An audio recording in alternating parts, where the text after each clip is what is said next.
학생들 중고등하고 다 합쳐가지고 5명밖에 안 되기 때문에 가자마자 제가 회의가 되었는데 믿음이 없는 제가 짤짤을 해가지고 그 회계를 받았던 돈을 다 까먹고 그러고는 부끄러워서 교회를 못 갔습니다.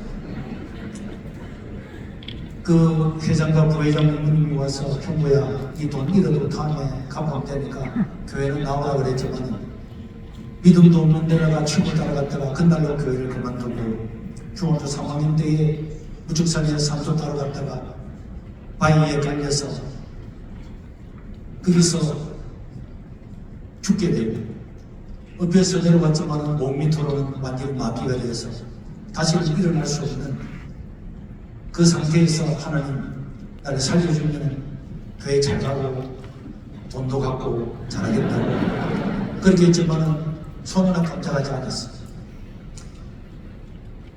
우리 혼자 되신 어머님을 생각하면 너무 가슴이 아파서 하나님 우리 엄마를 불쌍히 위해서라도 내밀고 살아가는 나를 고쳐달라고 고쳐주면 정말 예배나 내배는 빠지지 않고 믿음으로 살겠다 그랬는데 하나님께서 기적 가운데 정말 저를 일으켜주셔서 그때부터 교회를 나갔는데 그 중학교 3학년 때 들었던 그 나이 많은 전도사님의 그 설교가 내 인생을 바꾸고 그 설교를 들을 때에 구원의 확신을 받았어요.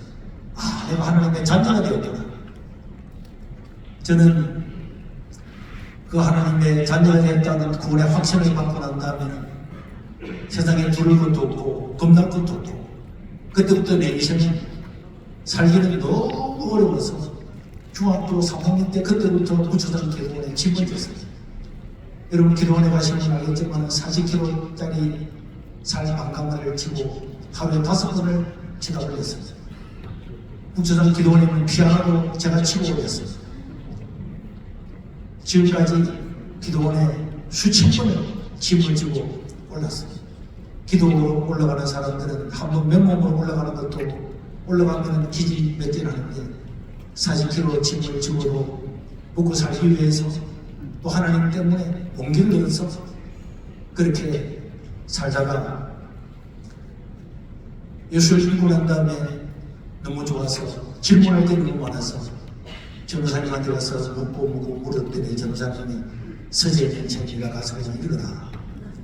그래서 그때 읽었던 책이 주기철 목사님, 주남순 목사님, 박강준 목사님, 한상정 목사님, 안희순 여사님 이런 책을 읽으면서 저는 정말 너무너무 감동을 받았어요. 야, 인생이 이렇게 살면 보람이 있구나. 오래 사는 것도 잘 사는 것도 문제가 아니고 내 평생의 주의를 지키고 평생에 하나님만 의지하고 살아야지. 사람을 의지하지 않아야지. 그래서 그때부터 하나님 내게 기회가 된다면 순교자가 되게 해주십시오. 그게 내 인생의 기도였어요. 우주선 기도원에 가서 그 겨울에도 이끼를 뜯어놓고 밤 위에서 기도하면서 그런 똑같은 기도를 했어요. 고등학교 들어갈 때는 하나님 내가 3년 동안에 새벽기도 2시간이나 하겠습니다. 나는 꼭 깨워주십시오. 내게 은혜를 주달라고. 근데 하나님께서 77년도 3월 3일날 정말 새벽기도 가는데 정말 그분이 나타나셔서 정말 저를 깨워주셨어요. 저는 하나님을 확실히 믿었지만 이런 하나님은 민양식 원장님이나 박무선 박사님이나 그런 분이 하는 이야기를 하신 게 들었는데 정말 주님께서 나타나셔서 제 어깨를 치면서 형보야 일어나라. 그 3월달 동안에 4번이나 똑같은 경험을 하면서 저는 제 눈에서 눈물이 그치지 않았어요. 하나님이 살아계시구나. 이렇게 저 가난한 동네에서 가장 가난한 집에 매일마다 산에 학생인데 그 높은 산에 짐을 지도 올리어 먹고 사는 나인데도 하나님이 지금 내 곁을 듣는구나. 우리 하나님을 믿는다고 하는 것이 너무너무 귀하고 저는 제 스스로 목요일날 저녁에는 신라기도 하고 금요일날은 금식하고 다 그래 살았어요. 그렇게 새벽마다 기도하는데 어느 날 새벽에 정말 하나님께서 기적 같은 은혜를 베푸시죠. 저희 어머님을 구원하기 위해서 저희 어머님을 업고 교회까지 뛰어갔습니다. 천국과 지옥을 믿고 나니까 우리 엄마 안 믿으면 100% 지옥이 그래요. 엄마 예수 믿어야지. 저희 어머님이 이 세상만 바르면까지 죽을 놈아. 하나님이 어디 있노? 하나님이 있으면 내가 이렇게 살겠나? 그래도 저희 어머님을 업고 생천리 교회까지 뛰어 올라갔습니다. 저희 어머님 옆에서 저를 발짓 떠들면서 안 된다고 하지만 더 업고는 다리를 쪼고 다리를 쪼으면서 올라간 하나님 우리 엄마 교회당 한 번이라도 안기라도 하려고 그래서 얼굴을 뒤에서 엎쳐서 다 발짓도 했는데도 교회 안 쳤죠. 그래도 안 됐더라고요. 그러고 난 다음에 저희 어머님을 보면서 너무너무 고생하신 어머님을 생각하는 하나님 우리 엄마 예수 한번 내주겠습니다. 무기한 금식이었어요. 하루 이틀 3일 4일 지나니까 저희 어머님이 제 고집 생각하고 새벽 기도 때 전도사님을 찾아가서 우리 아들 밥만 먹여주면 예수를 좋다 못했다. 그 밥 먹고 나니까 교회는 너무 자주 안 가더라고요. 그래서 그날 너무 낙심이 돼가지고 주일이 지나고 월요일 새벽에 이제 하나님 내가 이 정도로 내 목숨을 다 바치려고 하고 정말 죽으려고 했는데도 엄마가 믿는다고 했는데도 하나님은 할 수 있잖아요. 하나님 우리 엄마 데려다가 죽으면 지옥 100%인데 되게 두십니까? 난 새벽기도 안 할 겁니다. 이렇게 하고 있다가 누워 있다가 그래도 눈 떠서 생각했는데 가야지. 그래 가서 바로 바닥에 우리 앉아가지고 하나님하고 1초, 2초, 3초 정도 지났는데 하나님께서 정말 그 눈을 떠서 지옥의 광경을 보여주셨어요. 저는 그 광경은 유튜브에 나와 있는데 제가 그 광경을 보면서 그리고 그날 세례를 지나고 난 다음에서 하나님 내 일평생에 전도하지 않고 사는 날이 없게 하십시오.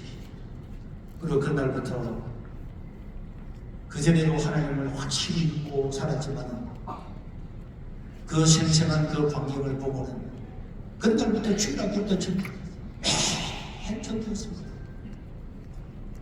그러니까 17명 모이던 주일학교가 34명이 되고 68명이 되고 부흥을 하고 소나기에 와도 동네마다 다니면서 전도하고 제 어머님은 저를 보면 이 미친놈아 네가 목사가 전도사가 학생 아닌가. 그러나 저는 한 생명이 얼마나 크고 귀한지 그리고 내가 전도해서 예수 믿으면 그 불무등에서 구해 있다는 걸 확실히 알고 믿기 때문에 안 할 수가 없었어요. 그러면서도 그 당시에 어떤 경우에도 예배를 빠져본 적이 없었어요. 김해농공의 화공학과에 갔는데 국가 시험을 치면 다 주일날 쳤어요. 끝까지 저는 주일날 예배 드리지 시험 치지 않았어요. 결국은 그 당시에 김해 용어는 국에 대한 맹세를 안 한다고 9명이 대학생들이 사과를 합니다. 저는 그곳에서 주일날 시험 치지 않는다고 해서 자퇴서를 내고 시험을 갔어요. 울산상고에서 있는 주일날 시험을 치어야 되는데 계속 미루고서 이제는 잘라라. 저희 어머님과 같이 와서 자퇴서 쓰고 시험을 왔어요. 근데 며칠 뒤에 보니까 주일날 시험 치는 울산상고에 시험장에 화공약품을 주는데 불이 나가지고 시험을 못 치게 됐어요. 그래서 마산공고에서 시험을 치는데 근데 월요일날 연결돼가지고 그래서 저를 퇴학을 시키지만 이미 그 원인이 없어지기 때문에 월요일날 시험을 쳤어요. 그래서 학교를 졸업을 했습니다. 저는 내가 앞으로 목사가 되어야 되겠다. 목사가 되어서 이 복음을 전해야 되겠다. 그 1년을 가지고 고신대학도 지원했지만 저희 어머님은 돈 있으면 먹고 죽어보고 싶은 것이 우리 엄마의 소원이었어요. 이러면 돈이 다 들어간다. 그럼 뭐야? 세상에 돈이 다 들어간다. 돈 있으면 그 돈 한 먹고 죽어보십시오. 돈 많은데 없었는데. 그런데 부산 주례 상거리에 있는 불행사 절의 스님이 등록금을 대줘가지고 오신자를 보냈다. 그리고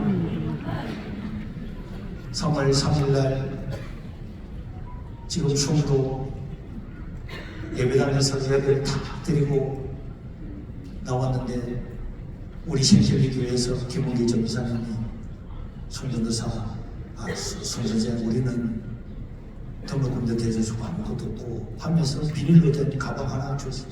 그 가방에 책도 없고 시권도 없고 아무것도 없는 빈 가방. 그래서 저는 그 빈 가방을 들고 운동장에 서서 송도의 그 바람이 얼마나 심한가. 그런데 그 손가락을 끼고 돌리면서 하나님은 내가 스님 때문에 등록을 했는데 실질까지 통화도 안 되고 기우사들할 돈도 없고 자취도 못하고 저는 시골에만 살았기 때문에 내가 아는 사람이 아무도 없습니다. 그렇게 하는데 아는 사람이 아무도 없다고 하는데 그때 내 머릿속에 스님이 날잖아. 그래서 내가 그날 80원짜리 해수를 몇 개 있기 때문에 제자가 되는 주례 스님 있는데 올라갔더니 마침 스님이 계세요. 이거 어떻게 왔냐? 스님 덕분에 입학은 잘했습니다. 인사드리러 왔다 그러니까. 그래 너희 집이 정김에 신임이라 그랬는데 장모는 드스상 아직 정해지지 않았습니다. 그래서 스님이 그래 한참 생각하시니 그럼 너 막 우리 절에서 하느냐? 그래서 첫날부터 그 절에서 장문절에서 자고 공부는 성도 가서 하고 제가 신기도 안 맞았기 때문에 스님 예불 끝나고 나면은 저는 성경 찬송을 들고 주례 상거리에 있는 주례교회까지 뛰어내려가서 신기도 하고 올라오고 그래서 내려갈 때 찬양하고 올라갈 때 찬양하고 그랬더니 동네 사람들이 막 요즘 우리 불에서 재미는 스님하고 오늘 목사님과 같이 산다 이렇게 받은 데 가서 절에도 운영위원들이 있어요. 신도위원회 이래가지고 진짜 우리 절에 목사님들 해서 막 탐방도 오고 그런 일이 있었는데 어쨌든 그런 계기로 저희 어머님도 정말 이건 하나님의 기적이 아니면 일어날 수 없다. 그래서 예수님 온 가족이 구원받는 놀라운 역사가 일어날 수가 있었습니다. 저는 절에 있으면서 스님한테도 계속적으로 전도했고 그 전도했던 그것 때문에 지금 우리가 세례식에 중간중간 스님들도 세례를 받고 있는데 그래서 제가 불교에 대한 이런 책을 펴내고 이런 책들이 달려서 24억 원이나 달렸어요. 그걸 가지고 9,000명 넘는 사람한테 무료로 100매장 수주해 줄 수 있었고 하나님께서 그런 대목들을 통해서 시골에서 어디든지 많은 영혼들을 구원할 수가 있고 한 서너 달 전에도 동국대학교 특임 교수도 와가지고 우리 장로님도 다 간증도 했지만 자기가 예수님을 당신이 앞에 서서 간증을 하면 불이익을 당치 않겠냐. 내가 불이익을 당하더라도 나는 상관없다. 예수님이 좋다.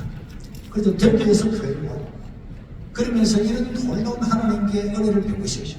그래서 저는 그때부터 고등학교 때 매일 만나는 사람들마다 복음 전하고 복음 전하고 복음 전하는 건 제가 사람들을 만나면 제 머릿속에는 그거밖에 없어요.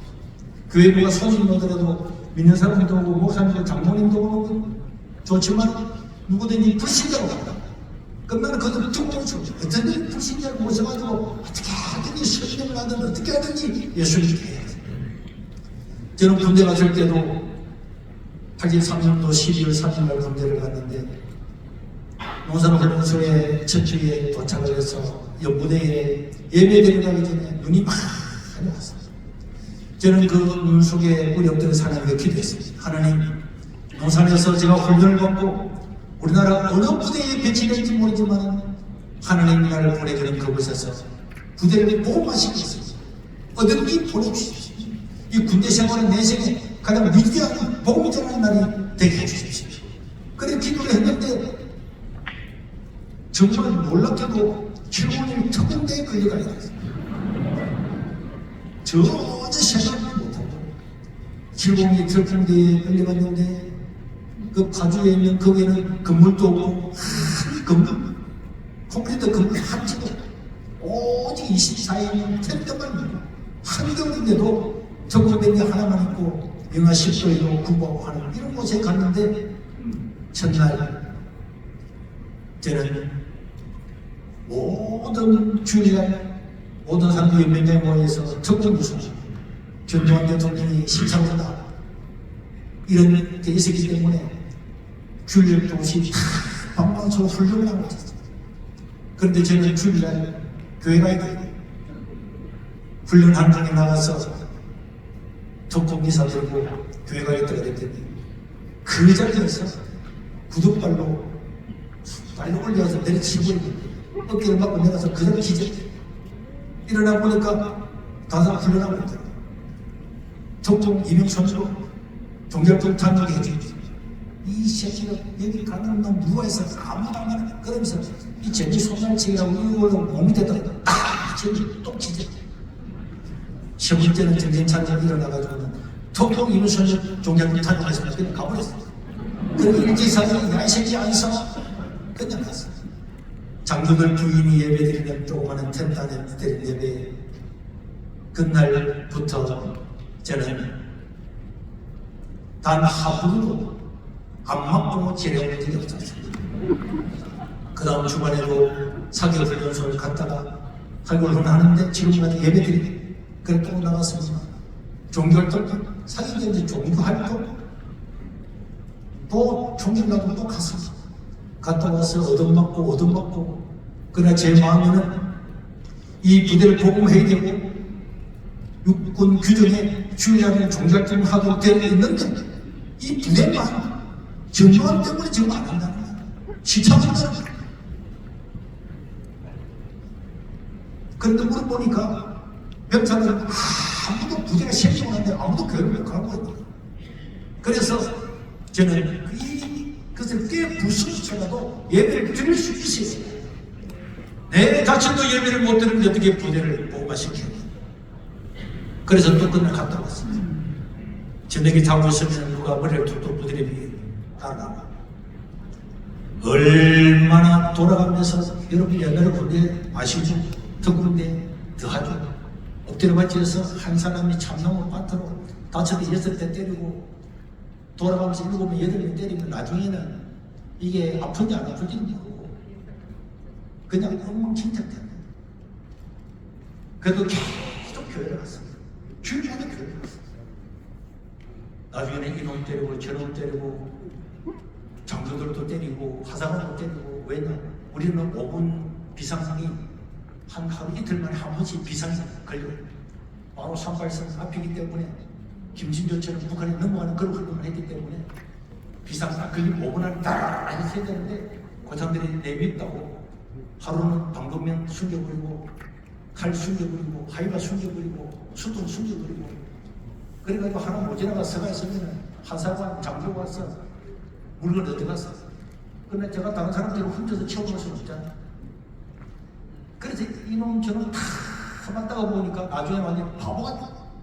진짜 사람은 바보 같아. 내가 누군지도 누가 저를 부르면 내 이병이 설상 해야 되는데 그러니까 내 이 새끼 이놈 때리고 저놈 때리고 그러면서 제가 어느 날은 너무 얻어맞아서 침낭을 갑자기 개인 침낭이 있었는데 그 침낭 안에 자다가 의식이 일어가지고 아침에 새벽에 눈을 떡 떴는데 똥오줌을 다 쌀까. 저는 내 인생에서 가장 난감했던 것 하나님 이걸 어떻게 처리를 해야 되겠어요. 그 침낭을 가지고 화장실에 갔어. 그걸 속을 다 꺼내면서 빨면서 얼마나 울고 돌이지만 그래도 하나님 내가 주의를 지키기 위해서 맞을 수 있으면 영광입니다. 그렇게 하고 매일 맞고도 교회를 가니까 어느 날 주일날은 교회 가려고 앉아있으니까 고참들은 막 비아냥 그러고 난리가 났는데 연대본부에서 손님보 일병은 빨리 연대본부로 상황실로 또뭐 누가 나를 또 찔러서 또 도망가가지고 올라왔는데 그분이 나를 딱 보더니 네가 손님보야?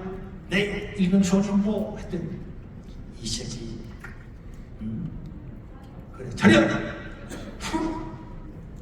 근데 뭔 말인지 가만히 있어. 가 임마! 어디로 가란 말이니까 방금 뭐라 했는데 너 교회 간다며? 앞으로 네 혼자만 교회 가게 해줄 테니까 넌 앞으로 일요일마다 교회 가. 그래서 그날부터 저 혼자는 교회 갈 수가 있습니다. 그 다음 주에 그동안에 전도했던 아이들 데리고 한 명을 꽂혀서 갔습니다. 야, 교회 간다, 교회 가라겠다. 아니, 허락은 어땠어요? 만약 중간, 괜찮다, 진짜라니까. 여태 가봐. 그래서 데리고 가서 또 격리했는데. 그런데 그 뒤에 너는 누구야? 같이 교회 가야 돼. 니 혼자 가라 그랬잖아. 같이 종교활동해야 됩니다. 이랬더니 그들 알았을 까 이래서 한 명, 두 명 해가지고 저희 초대 저를 그렇게 때리고 오살게 굴고 총구를 가지고 하나님 살아계서 하나님 살아계십니다 하면 그래 하면 개원수 종이를 조그마한 특군의 총이 있는데 그때 처음 나와 그 총을 가지고 하나님 살아있는 거 보자 해가지고는 이 총구를 가지고 목에다가 확 찔러 이거 박혀가 이거 다 김었어 이거 다 김어놨어 피가 뚫어 오르니까 야 하나님이 살아계시면 막 꽂혀줘야지. 그리고 또 물을 팔아 왔는데 하나님 살아계셔 하나님 살아계십니다. 이 새끼야 군대에 하나님 어디 있어? 이렇게 하면서 삽을 물을 파는 삽을 가지고 팍 휘둘렀는데 제가 싹 피했는데 그 야삽이 입술로 지나가면서 싹 지나가 입술이 탁 떨어졌어. 그걸 가지고 무실에 가서 이걸 다 킵니다. 다 켰고 그러고 나니까 사람들이 이제는 더 이상 저를 때리지는 않다. 저놈 때려도 가지. 입술이 날아가도 되지. 그 여기서 총구를 가지고 야 도참에 와서 하나님 함께 하시면 좋겠네. 머리도 뻥해가지고 머리도 빵꾸 나가지고 기어배고 그렇지만 결국은 그런 고참들도 전부 다 예수님을 닮고 우리는 기독교 소대가 되고 701 특공대의 16개 중대 중에서 우리 중대가 전체 16개보다도 더 많이 예수님과 구원받는 우리 소대는 100% 예수 믿는 그런 군대가 될 수가 있었습니다.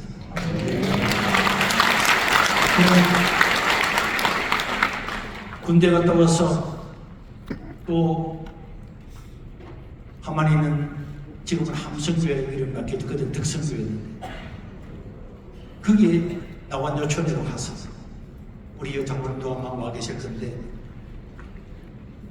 애들만 가르치면 되지 전도 같은 거 안 해도 된다. 거기는 장로님도 전도사님 전도만 하는데 이 우리 촌에는 전도 안 해도 됩니다. 다른 사람들 우리 마을에 데리고 오는 거 우리가 싫고 우리 자녀들도 다른 데 가지 않습니다. 우리 애들만 교육을 잘 시켜야 돼요. 그러나 여러분 교회는 왜 있습니까? 예수님은 왜 왔습니까? 복음 전하러 왔어요. 그 제가 아닙니다. 시골에 있는 교회든 도시교회든 나와 작은 교회든 어느 교회든 교회는 복음 전해야 됩니다. 복음 전하는 저 교회가 있는 겁니다. 그랬더니 전도사님 마음은 가상하지만 전도 안 됩니다. 이게 전도 안 됩니다. 해도 안 됩니다. 그래 저는 전날 200명을 목표를 잡았어요. 그러고 난 다음에 지금은 다 장로님이 되고 다 됐지만 그분들 모셔와서 우리는 전도해야 됩니다. 교회는 어디에 있든지 전도하기 위해서 있습니다. 집사도 전도하기 위해서 있습니다. 장로도 전도하기 위해서 있습니다. 교회를 세운 목적이 전도입니다. 예수님이 오신 목적이 복음 전하기 위해서 왔는데 어떻게 우리 그녀가 줄 수 있습니까? 그래서 생석에서 학교마다 나갔어요. 동네마다 나갔어요. 저번에는 아무도 안 믿었어요. 아무도 오지 않았어요. 왜 했었어요. 그 다음에 또 왔어요. 또 가니까 아이들이 어디서 왔는가 궁금해가지고 교회 보호자를 다 가지고 이제 첫날 교회로 오는데 동네 딱 들어섰는데 애들이 하던 말은 그 촌에는 양계와 양도를 하니까 이 계란이나 육개나 이런 것도 팔지만 똥을 말려가지고 똥 한 차에 뭐 10만 원 이렇게 팔기 때문에 똥을 말려 길가에는 다 똥을 말리고 여름에 비가 많이 오면 네 동네 똥을 다 섞이고 만들거든. 이런 데인데 들어오니까 냄새가 나니까 전부 코를 잡고 있다는. 그런데 딱 와서 보니까 아이들이 보니까 이상하잖아. 어른들이 얼굴이 이상하고 손이 이상하고 긴장을 탁 해놨다. 그래가지고 우리가 컵라면, 그 당시에 컵라면 너무 중요했는데 컵라면 줍니다. 아무도 안 먹고 남 시험을 쳤고 긴장했다. 그 다음 주 같은 와 문기촌에서 만나고 아무도 안 먹고 그래도 또 가고 계속 찾아. 그랬더니 결국은 거기에 감동받은 아이들이 자기 친구를 데려오고 친구를 데려오고 200명이 넘는 사람들이 와서 그 나원자촌이 정말 하나님의 놀라운 역사의 그런 곳이죠. 저는 거기서 93년도에 세계를 왔어요. 대학원을 졸업하고 난 다음에 한 주간 만에 5군데에서 예배를 드리러 오라고, 교회를 오라고 연락이 왔어요. 그때 저는 하나님, 그 당시 부천, 서울 이런 데서 목사님 그 간호사가 될 건데 간호사님 오시면 우리가 담임으로 모시고 아파트 주고 그렇게 또 했어요. 그래서 저는 제 마음에 이런 생각이 들었어요. 우리 그 당시에는 시골 안 가려고 그랬잖아요. 시골에서 목회하면 1년 목사 알릴 때는 안수도 주죠. 근데 저는 이런 마음이 생겼어요. 다 전도가 안 된다고 하고 자녀 교육 때문에 도시로 가려고 하는데 하나님 월요일날 가장 먼저 연락 오는데 나는 부족하겠어요. 그런데 지금 세계로 옛날 녹산제를 위해서 장로님 연락이 왔어요. 저는 무조건 갔습니다. 가서 보니까 친구들이 그게 왜 가는데 좋은데 안 가고 좋은데 저는 제 마음에 이런 생각이 들었어요. 세례관이 광대에서 외칠 때에 예루살렘 베들레헴 다 갔는데 복음을 전하는데 시골이고 무엇이고 왜 시골 왜 안 되지? 그래서 첫날 제가 100명을 신청했어요. 이 동네에 100명 정도 산다고 하니까 100명이야. 그랬더니 장로님이 나오셔서 전도사님을 생각해서 말씀하는데 전도사님 지금 40년 된 교회에 14번째 교육자로 바뀌고 15번째 와서 목사님들이 다 하려고 했지만 안 됩니다. 천장 와가지고 100명에서 안 되면은 목사님 그 무사 아닙니까? 신뢰를 합니다. 그 윤장로님 아버님이 그렇게 말하죠. 아버님은 자기가 평생 교회를 개척해서 지금까지 왔는데 이 시골 교회 100명 모인다. 그리고 천장 오자마자 선포를 하니까 이게 안 될 것 뻔한 일이 되면 얼마나 우사스럽겠냐. 저를 생각해서 한 말이죠. 그래서 제가 그날 윤장로님하고 고신절 집사님하고 제가 둘을 불러서 이 동네에 있는 사람 이름을 다 적어달라. 오예배 제가 적어달라.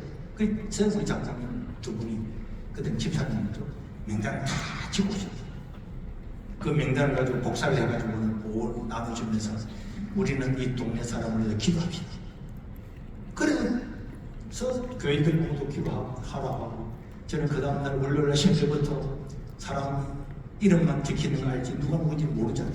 그렇지만 이 명단을 가지고 목이 터져라 한 사람 한 사람 이렇게 100명을 부르는데 1시간 이상 기도가 나니까 기도하고 있으니까 기도 오래 하는 집사님 할머니 집사님 몇 분 있었는데 한 5분 하고 나니까 시끄럽고 조그마한 28명 조그마한 예배당에 제가 목소리가 얼마나 그때는 컸는지 이름을 부르니까 아야 시끄러워 기도가 안 된다고 그 다음 날하고 그 다음 날하고 그랬더니 일주일 지났더니 할머니 두 분 와서 전우사님 계속 그런 식으로 기도하면 우리 새끼도 안 나온다니까 그럼 다른 교회 간다니까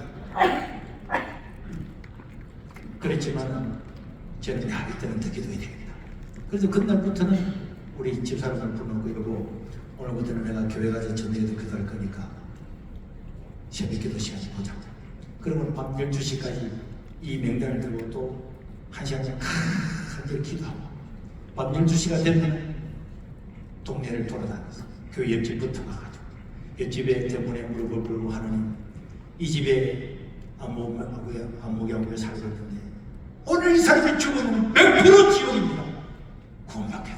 그 집에 사는 이런 걸 불러가면서 기도하고, 그 다음 집에 가서 기도하고, 한 3-4시까지 이 동네를 다니면서 기도하고, 낮에는 집집마다 찾아다니면서 교회 놀러 오시라고 하면 교회 와보시라고 쫓겨나고, 저녁이 되면 술 처먹고 청년들이 야 이 새끼야 왜 오지 말라는데 집에서 또 오는데 그 뭐 빵 때리고 뭐하고 막 해 때리고 하고 뭐 그리고 밤 1시에 쳐들어와가지고 뭐 난리를 치고 이런 사람들도 있었지만, 그래 지금 그분들은 다 장로되고 다 청산입니다. 그러면서 한 사람 한 사람 전도하면서 하나님께서 기적적으로 진짜 3개월 만에 불가능했던 100명이 모이게 됐어요. 그리고 200명이 모이고 300명이 모이고 하나님께서 그 28평 작은 교회에 사실 온전한 가정은 우리 윤 장로님하고 송재우 장로님하고 에게 오셨을 건데 몇 가지는 없고 나머지야 정말 열악한 시골 교회였지만 마음을 같이 해서 복음 전하고 한 마음으로 나가서 8개월 만에 예배당을 짓고 또 예배당을 건축을 하고, 저는 이 복음을 전하면서 그런 걸 느낍니다. 아까 전에 우리 조원장이 찬양할 때도 눈에서 눈물이 나. 너무 감사합니다. 하나님 은혜를 받고 감사합니다. 그 복음 전하면서 어떨 때는 인간의 한계를 넘어가는 만큼 어려움들이 많이 있었어요. 어느 날은 기도원에 가서 금식 기도를 하면서 기도를 합니다. 너무 목을 많이 했어가지고 결국 목이 성대가 딱 붙어가지고 이 말도 나오지 않았어.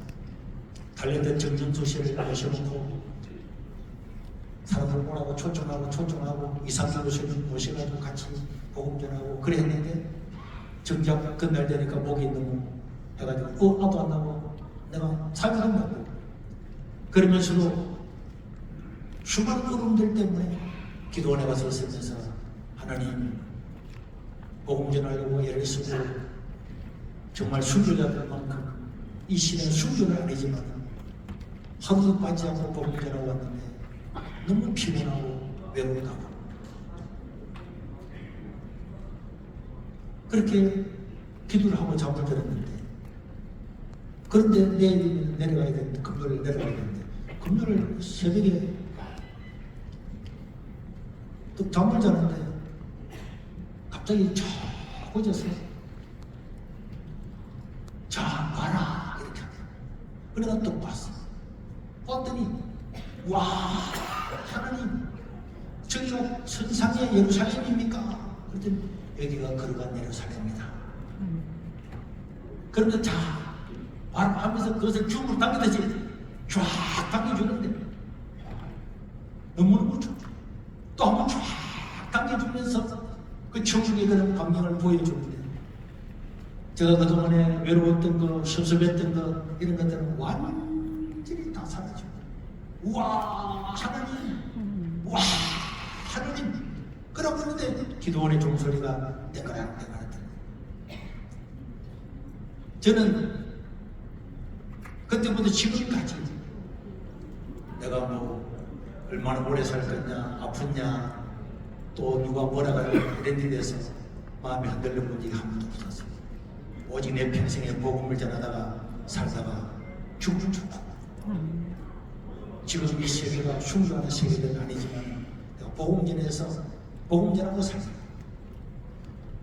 그러면서 교회는 이 시골 조그마한 교회에 어제도 교회 멕시코도 오고 미국에서 오고 살아가지고 목사님 비행기 타고 오는데 길을 잘못 들은 줄 알았습니다.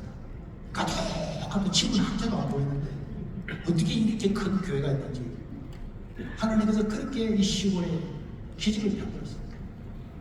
저는 코로나 때도 이와 똑같이 예배를 못 드립니다. 5,500명 들어가는 단일 예배당에 5명만 안 돼요. 저는 이건 이해할 수가 없어서. 그리고 무엇보다도 제가 몇 년 전에 코로나 때 총회에서도 많이 됐죠. 그 당시에 민주연구원에서, 민주당에서 기독교 인구를 10%를 줄이고 이 이야기를 사무총장도 듣고 다른 교도도 다 듣고 직접 당사자의 정지를 들었어요. 교회 지도자들이 있는데 기독교 인구 넘었다 10%를 줄이고. 그때 내가 그 이야기를 듣고 나와서 이런 이야기를 했어요. 총회에서 그 상에서 이야기했습니다. 그 이야기를 들었으면은 뻥이라도 한 대 때려야지. 지금 뭔데 정치인이 기독교 인구를 10%를 줄이나? 어떻게 그 말을 듣고 그렇게 말하는 연장선상에서 부산 상강사회는 지금도 인터넷 들어가보세요. 52년에 기념할 때 우리 세계로교회 5,500명 되는 예배당에 5명 모이라 안 모인다고 표시하고 할 때 거기는 1,500명 모여서 불법을 강론을 하고 국회의원도 가고 교육감독하고 다 왔어요. 천주교도 다 문 열었어요. 교회만 예배를 못되게 했다. 저는 거기에 수긍할 수가 없었어요. 그래서 2m 강경으로 뛰어라 그러니까 이 사방 한 사람 앞에 사방 2m 해가지고 앉으니까 그 예배당에 1,030명이 앉아있었어요. 1,030명이 앉아서 예배드리다가 결국은 표시를 당하고 그리고 밖에서 예배를 했어요. MBC 백분 토론도 나오고 시에서도 나오고 또 MBC 라디오도 나오고 김동계 모셔 다 나가지고 계속 설득을 하니까 결국은 MBC 백분 토론에도 완전히 저쪽 편에 있는데도 그 댓글에 99% 우리 편이에요. 그리고 정부에서 같이 일어나자고 하니까 청와대에서 연락이 와서 목사님 예배드리세요. 이제 제기로변은 하지 않았습니다. 아닙니다.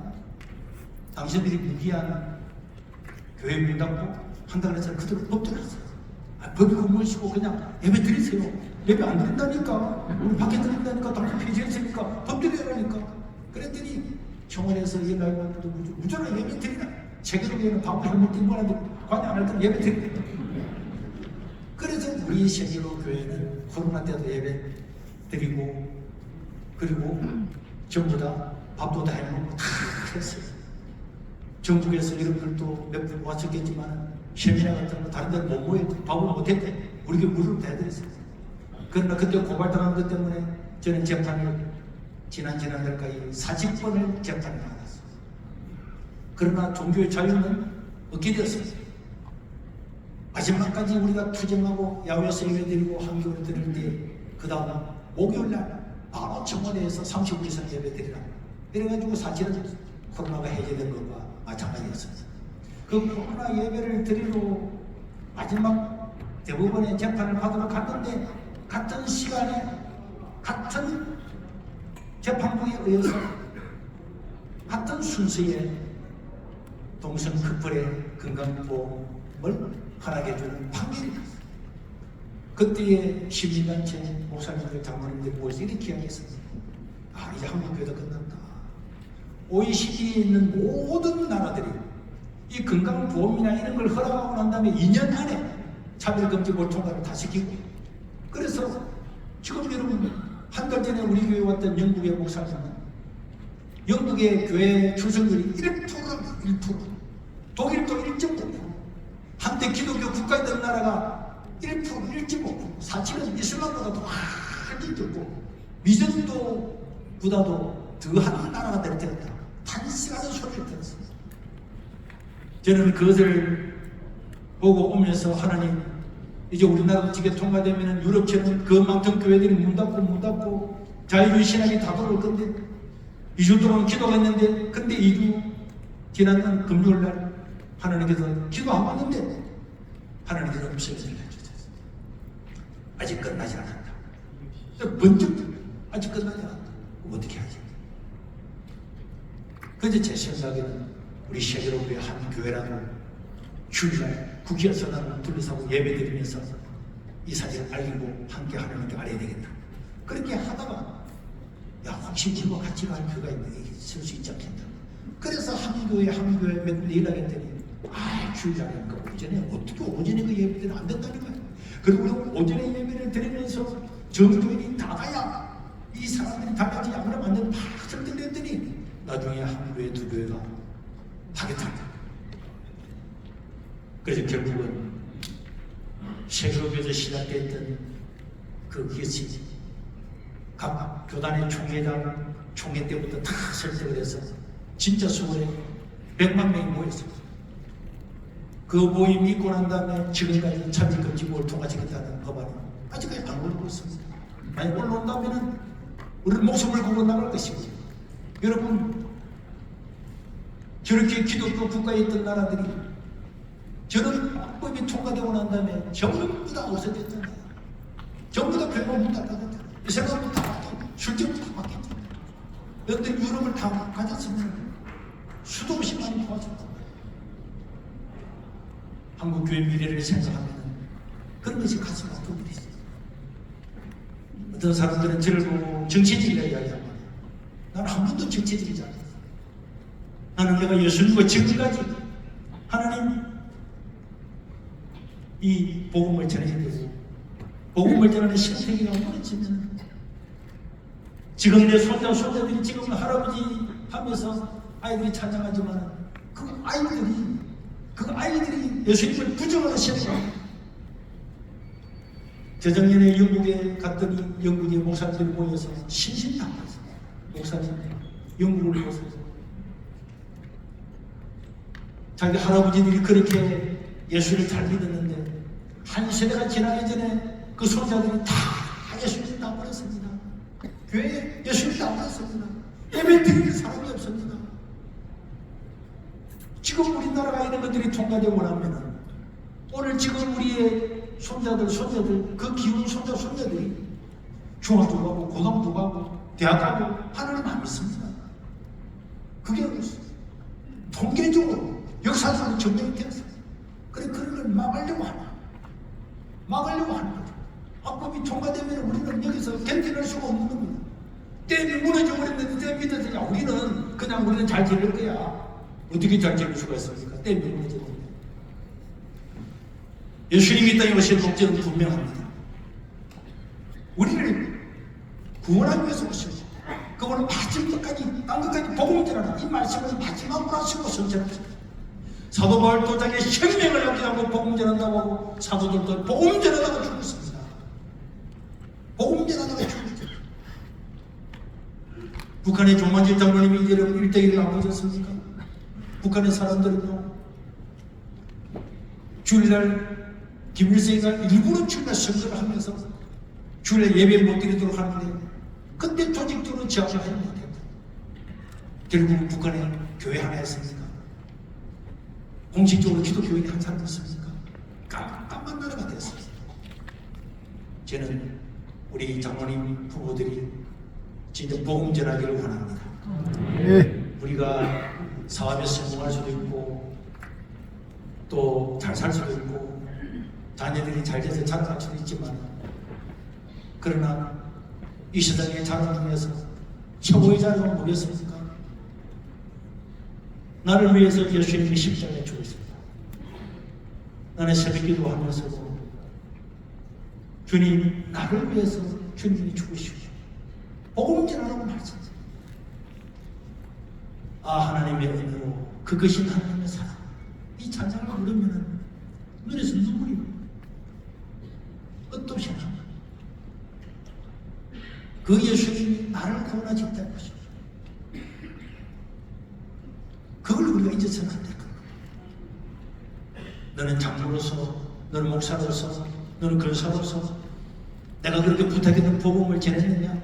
사도 바울은 이 복음을 전함에 있어서 자기의 생명도 조금도 귀한 것을 여기지 않는다. 우리가 그 후손이고, 고시는 숙명자의 후손 아닙니까? 그리고 숙명자의 후손은 우리가 주기철 목사님이 신자참배를 왜 반대했습니까? 손장호 목사가 공산주의를 왜 반대했습니까? 교회를 지키고 복음의 신세계를 만들어서 복음 전하기 위해서입니다. 신자 참배하고 예배드리기 전에 신자보다 참배하고 그리고 십자가 끌어놓고 예배드리고, 그 말보다 더하지 그 예배가 됩니까? 그런 예수 누가 믿겠습니까? 목숨을 걸고 지키는 겁니다. 전도하기 어렵다 그러지만 앞에도 말씀드린 것처럼 이 시골에서 한 사람 한 사람 한 사람 전도해서 14,000명이 세례를 받아. 그리고